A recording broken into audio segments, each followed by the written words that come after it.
Oh my gosh. Dragon Ball Super episode 37 was a fantastic episode. Not only has Toei Animation done a better job at their animation, but their artwork as well. Everything looks fantastic. It looks phenomenal. It's back to where it was, and I'm hoping for better, better content. So the episode starts off with Whis and Vadus repairing the arena. They actually stretch out the arena, so it's much bigger, much more efficient for the fighters, I guess. And I believe they cut out the out of bounds rule, so you're able to go anywhere you want, and for the fighters again to fight more efficiently. It goes into detail with the Saiyans of Universe 6. It starts off with Yamcha and Puar talking about it, and the Supreme Kais, well, from Universe 6 telling the other Supreme Kais that they're like the saviors of their universe, sort of, kind of, they defeat evildoers, and they pretty much just clean out evil. So, the Supreme Kais from Universe 7 actually say, well, that's what our Saiyans are too. Of course, they didn't start out that way, but that's what they ended up to be. Goku looks a little concerned about Hit. He's just staring at him constantly. Piccolo kind of notices that. And really, there's something behind this character, and I don't know if Goku's just studying him. Goku has a really good sense in studying his opponent before he fights them.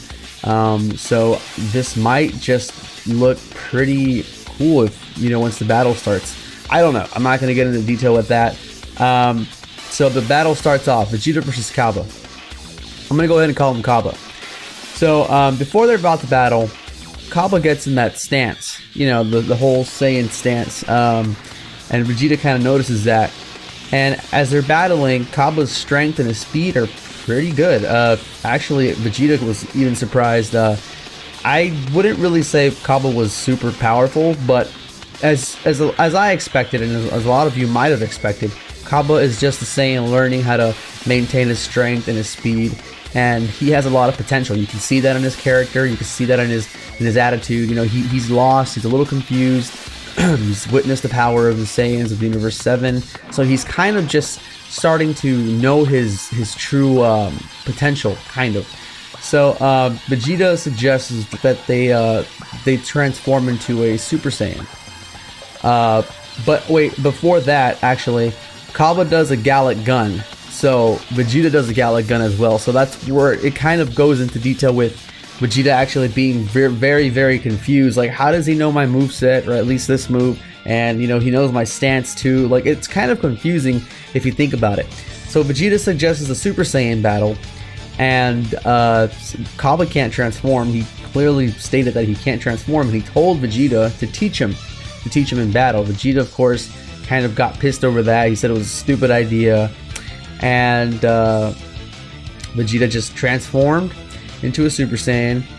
Pretty much showed Cabba how to transform the way he transformed. He started beating the shit out of Cabba, knocking him left and right senselessly.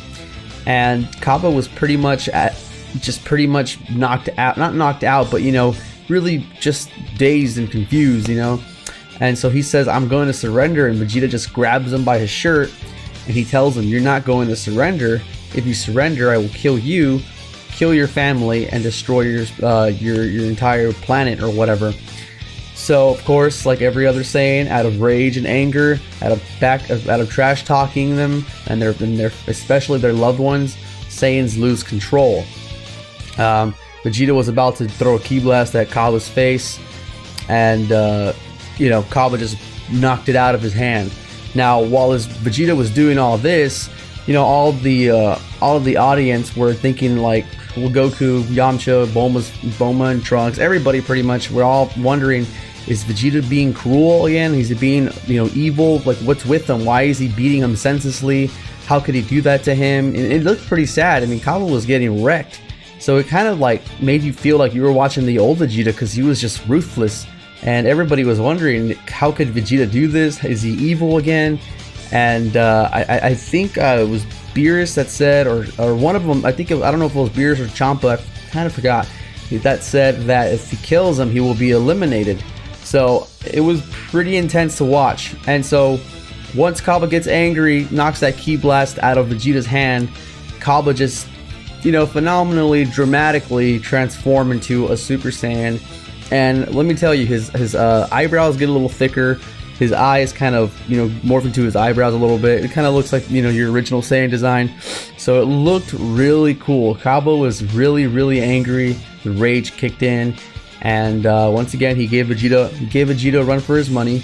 Vegeta was even surprised once again. And because in this episode, Vegeta says that they're evenly matched in their normal state. So seeing this, it kind of made me feel like maybe they're evenly matched in their Super Saiyan state. And so they're battling like crazy. Cabba just starts fucking, of course, that rage, you're stronger than anybody at the moment for that moment. I mean, look at Vegeta versus Beerus in that one episode where he hits Bulma. So I mean, think about this. Cabba's just enraged and he's just fucking throwing Vegeta left and right. Of course, Vegeta can stop it, but he's kind of like evening himself out with him. So as he's throwing all these ki blasts, it's kind of reminded me of Vegeta again, because Vegeta's known for throwing like a million ki blasts at an enemy. So it kind of reminded me again. So it's kind of like a mixture of like Tarble and Vegeta if you look at Cabba. That lost, weak sense of mind, and that move set, the way he fights. So it's kind of like a mixture of Vegeta and Tarble, or maybe even Goku. You look at him and you see a lot of based keys of other characters, so it's kind of comforting and confusing.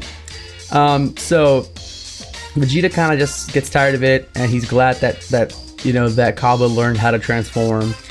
And he just like deflects all his ki blasts. Cabba comes down, he descends into his normal state, and Vegeta tells him, don't ever forget that feeling, the feeling of rage, the feeling of anger. And pretty much Vegeta was just teaching Cabba how to turn into a Super Saiyan. That's why he beat the shit out of him. He threatened to kill his family and his planet or whatever. He threatened all of that.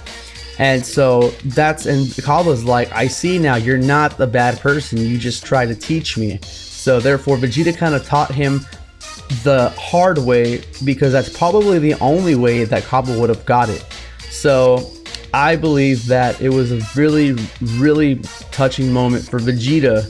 You got your ruthless, freaking meanest character, once meanest character in the Dragon Ball universe, to actually help somebody. That's like willingly help somebody, not because he has to or whatever. No, it was really touching. He tells Cabba, transform once again. And Cabba kind of hesitates, and Vegeta yells at him, and Cabba transforms. So pretty much Cabba he's knocked it down, he's got it, he knows how to transform. I guess you can say he's one of the first Super Saiyans in Universe 6 for a while, or maybe the first one, I don't know, but that was awesome. Vegeta taught Cabba how to transform. You'd think it'd be Goku, but Vegeta out of all people, so it was cool. Vegeta shows him the power of Super Saiyan Blue. Finally, I had no idea he was finally gonna show his fucking form. Vegeta shows him the power of Super Saiyan Blue. Cabba's like, whoa, like, holy shit, like, Saiyans can reach this power. And he's like, I have the potential for this power. And Vegeta's like pretty much telling him to pay close attention. And of course, Vegeta knocks out Cabba. He hits him in the stomach while Cabba's in a Super Saiyan form, and Cabba gets knocked out. Vegeta is victorious, and again, another win for Universe 7. Now, before we get into detail with Hit, I'm going to go ahead and tell you that one of the most touching moments, what I'm about to talk about is one of the most touching moments in Dragon Ball Super. I got a little teary-eyed. It was very, very touching again. Vegeta, it emphasized a lot on Vegeta's change of heart, on how he was so evil, such a villain. Even throughout Z, he was kind of up and down with his fucked up mindset. He became Majin in the Buu saga. He wasn't pure of heart just yet up until the ending of the Buu saga. So it was really touching to see Vegeta, out of all people, just become who he is, and the way the love for the people he has, and to see that he kind of cares about Cabba like it's kind of like a younger brother, younger son, etc. Maybe even just another, I don't know how to explain it, but a family member. I don't know. But I guess to Vegeta seeing Cabba being a full-blooded Saiyan, you know, there's no more Saiyans on Universe 6, Universe 7 that they know of. So, you know, I guess Vegeta knowing about Cabba and about Planet Saddle, it really comforts him. And I guess deep down in the bottom of his heart, he wants to lead his people again. That's what I believe. So him talking to Cabba after Cabba gets back up, he's basically telling Cabba, like, you know, he's teaching him about pride and telling him to never bow his head to his enemy. You know, that's an automatic loss, and pride is their strength. You know, the whole Saiyan concept of Universe 7, I'm assuming.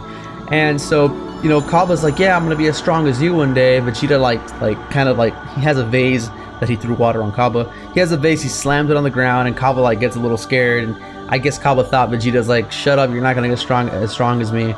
And Cabba kind of like looks down, but he kind of still has hope. And Vegeta's like, out of nowhere, Vegeta just shouts, surpass me. Like, Vegeta telling somebody to surpass him? Like, what? Why doesn't he tell Goku that? But it was pretty touching, and seeing Cabba get teary-eyed, he kind of wanted to cry. You know, man, Vegeta, I love Vegeta. I've always liked Vegeta from when he was a villain and working on his character to now. Vegeta has hands down always been my favorite character. I guess because I can relate to him a little more than any other character in the universe, the Z universe. So this was really exciting.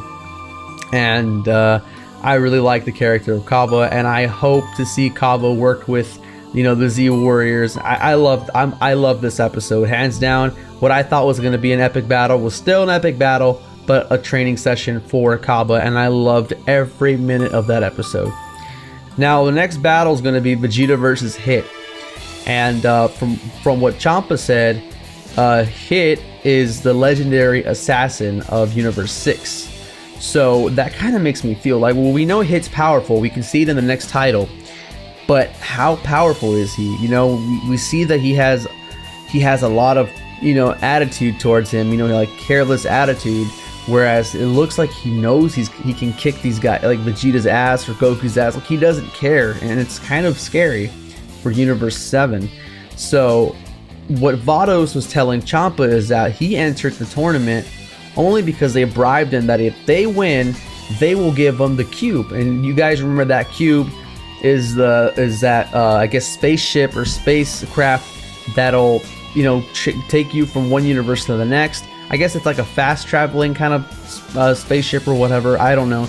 But what does Hit want it for? You know, does he want to go, you know, assassinate other people from other universes, take over another universe? It is pretty intense, so we don't know really right now for sure. We know that in the preview of episode 38, he's beating the shit out of Vegeta.